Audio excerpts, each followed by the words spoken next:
Bonjour les humains, 17 mars 2025. Alors je vais faire une petite vidéo sur DBK. Je vais vous montrer, je vais vous faire écouter. Vous allez voir ce qu'il en est, vous allez comprendre si vous ne le connaissez pas. Je suis très inquiet. Donc je vais essayer de centrer ça, hein, parce qu'après je voudrais expliquer certaines choses concernant le Ramadan dans la Bible Chouraki, parce que dans la Bible Chouraki c'est quand même plus profond. C'est parfois plus, les nuances sont plus exactes, comme ça se réfère plus à l'hébreu, l'araméen et grec ancien. Voilà, donc je vais essayer de faire ça en espérant que ce soit suffisamment centré. C'est parti. On compte sur toi, parce que tu vas voir cette vidéo, ça fait plusieurs vidéos que tu floudes sous mes vidéos. Et tu vas voir cette vidéo, tu vas nous répondre. Et tu vas nous dire quel est le rapport du Christ avec l'esclavage. Sachant que j'attends de toi au moins une dizaine de versets contextualisés. Si t'as vraiment envie de parler de religion, on va parler de religion. Même si, au bout du compte, j'en ai rien à battre que tu ne crois pas. C'est-à-dire, je suis pas là pour te convertir, j'en ai rien à foutre. Reste athée. Mais venir sur une chaîne interreligieuse en tant qu'athée n'a strictement aucun sens. Donc j'attends, les autres ne l'aident pas, on va respecter son savoir à Corcoran. Il va nous expliquer. Bon, vous avez entendu, hein. Alors, je vais essayer de faire le raccord. Alors, attention, petite pause pour que j'aille dans le bouquin. Voilà. Alors, j'ai dû faire ça volet fermé parce que c'est plein soleil dehors et il y avait tellement de reflets dans la télé que vous n'auriez rien vu. J'espère qu'avec le cadavre, vous avez vu le message de cet athée en question. Mais il est pareil avec les musulmans, hein. Alors, la, il dit que la Bible c'est son livre et qu'il est croyant. Alors, le problème est le suivant. En fait, il précise qu'il n'est pas chrétien, mais ça c'est pas un problème parce que moi c'est pareil. Parfois je dis chrétien par réflexe, mais en fait concernant cette chose, l'appellation, le problème des appellations c'est correct, hein, parce que à la base chrétien veut dire petit Christ ou comme Christ. À la base, c'était une moquerie, voire une insulte, et que les premiers disciples de Yeshua ont pris à leur compte pour dire, bien oui, nous sommes, voilà. Mais personne n'est chrétien. Quand on suit vraiment, quand on veut vraiment faire son possible pour suivre le Christ, on n'est pas comme Christ, ni des petits Christ. On est beaucoup trop imparfait, donc on ne mérite pas ce terme. On ne mérite pas cette appellation. On est soit des brebis du Christ ou disciples, mais pas chrétien. Dans le sens étymologique du terme, un chrétien n'existe pas. Musulman, c'est pareil, hein. Là, je m'adresse aux musulmans. Musulman, c'est pareil. C'est d'ailleurs la définition exacte, c'est pas soumis. D'ailleurs, personne n'est soumis puisqu'on est tous imparfaits. Voilà. Mais et ça, c'est un musulman qui m'a expliqué, hein, qu'en fait la véritable signification, c'est de musulman, c'est dans la direction de la soumission. Et du coup, c'est plus exact. C'est dans la direction de la soumission.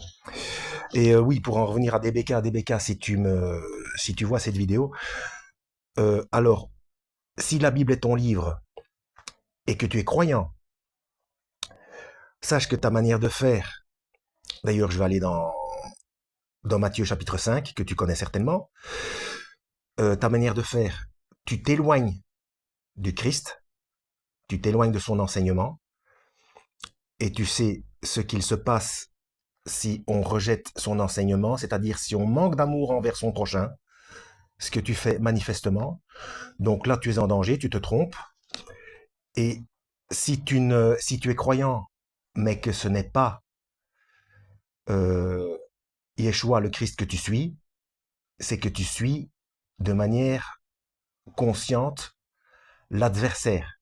Parce que les opposants sont croyants aussi. Alors, si c'est le Christ que tu veux suivre, eh bien, sache que tu te tires une balle dans le pied. Voilà. Donc, avant d'aller dans le Ramadan, je vais aller jeter un petit coup d'œil dans Matthieu 5. Bon, tu connais certainement Et d'ailleurs, ceux qui lisent la Bible, vous connaissez certainement. Bon, je vais le faire à la lumière de la Chouraki, hein, mais bon, c'est sensiblement pareil. Donc, Matthieu chapitre 5, à partir du verset 21, vous avez entendu qu'il a été dit aux anciens, n'assassine pas. Qui assassine est passible de jugement. Or, moi, je vous dis, c'est Yeshua qui parle, hein, c'est le Christ, hein, qui brûle sans raison contre son frère est passible de jugement. Donc, qui brûle sans raison. Donc, brûler de colère. Hein. Parfois, tu te fâches pas mal. Hein. Qui dit à son frère Raka, vaut rien, est passible du Sanhédrin. Et qui lui dit fou est passible du feu de la géhenne. Donc, bref, il n'y a qu'à entendre le vocabulaire et les énervements. Ensuite, à partir du verset 43, vous avez entendu qu'il a été dit « Aime ton compagnon et hais ton ennemi ». Donc là, Yeshua il dit bien « Vous avez entendu qu'il a été dit ». C'est même pas un commandement de l'Ancien Testament. Hein. C'était le contexte de l'époque parce qu'ils étaient occupés par les Romains. Mais bon, peu importe.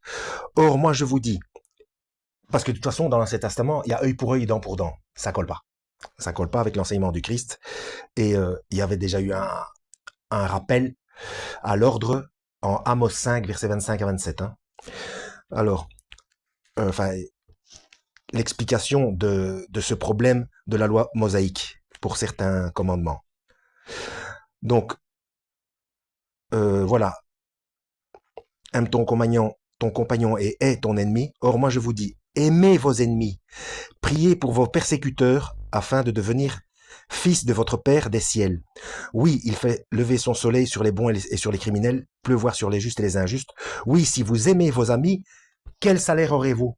Il n'y a aucun mérite. Voilà. Donc, dans des tas de pays, notamment la Syrie, il y a une persécution des chrétiens en ce moment, c'est une catastrophe.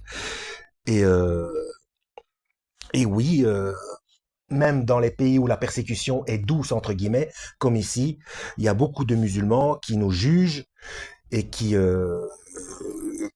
pourront, on est des mécréants, des mangeurs de porc, etc. C'est une sorte de persécution, des regards pendant le ramadan parce qu'on mange, etc. Et là, je vais y venir. Mais donc, oui, on est ennemi de la manière dont on essaye de suivre Dieu, n'est-ce pas? Enfin, mais bref, les versets sont clairs. Hein. Donc, il faut aimer et s'inquiéter d'eux. Et par contre, ne pas arrêter ton travail d'information, parce que ça, tu es parfaitement dans les clous d'Ézéchiel 33.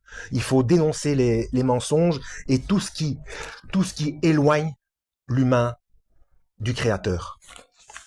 Et manifestement, il y a un gros souci avec l'islam. Mais la manière dont tu apportes l'enseignement du Christ, où tu amènes l'enseignement de la Bible, c'est une catastrophe.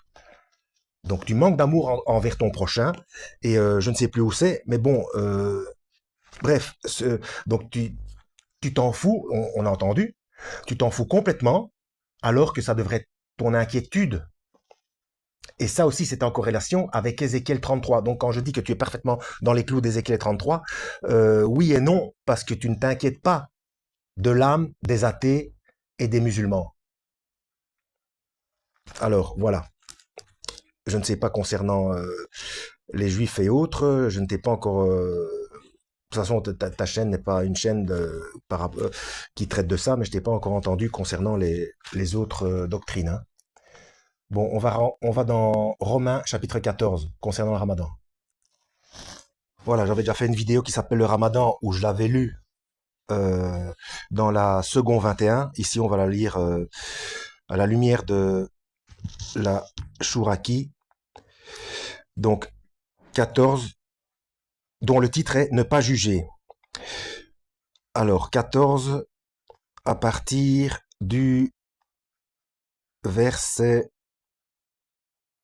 13. Aussi, ne nous jugeons plus les uns les autres, mais jugez plutôt ceci, ne pas mettre devant un frère d'obstacle ou de butoir. Je le sais, j'en suis convaincu, dans l'Adon Yeshua, donc dans le Seigneur Jésus, c'est Shaoul, hein, c'est Paul qui parle. Rien n'est impur en soi, donc on peut tout manger. Voilà.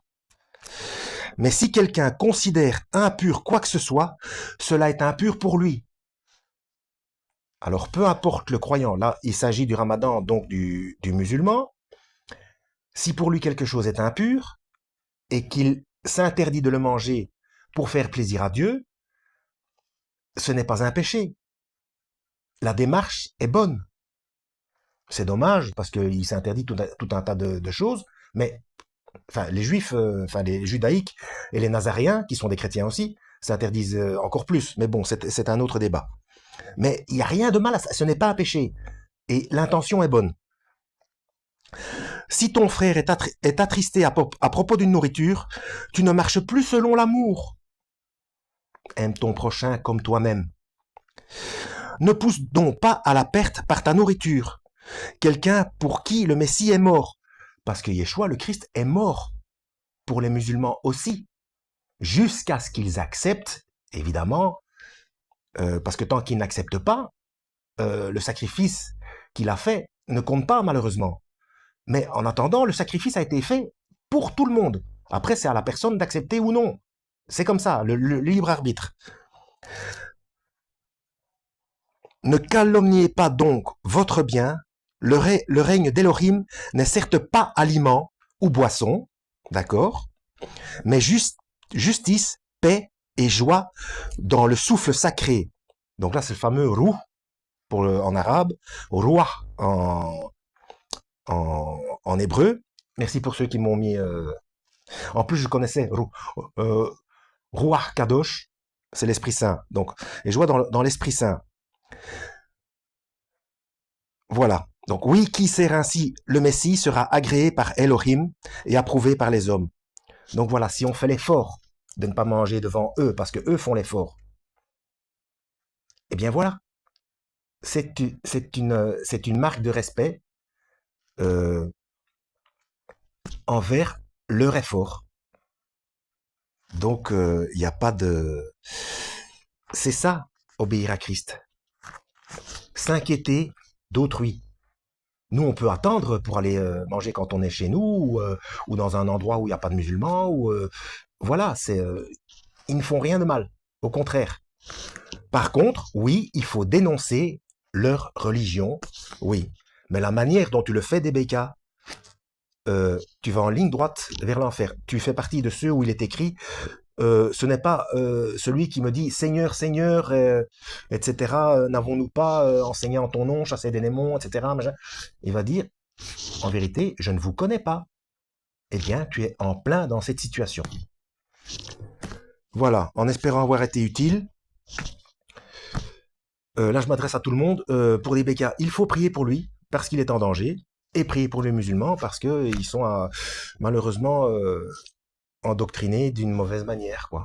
Voilà. Mais il faut respecter le ramadan. Ils font ça, en tout cas en ce qui concerne la nourriture. Eh bien, c'est un effort qu'ils font pour Dieu. Ils pensent vraiment servir le vrai Dieu. Voilà. Donc, c'est louable. En espérant avoir été utile. Tiens, 13 minutes. Un 13. J'aime bien le 13. À la prochaine. Lisez la Bible et que Yahweh vous guide.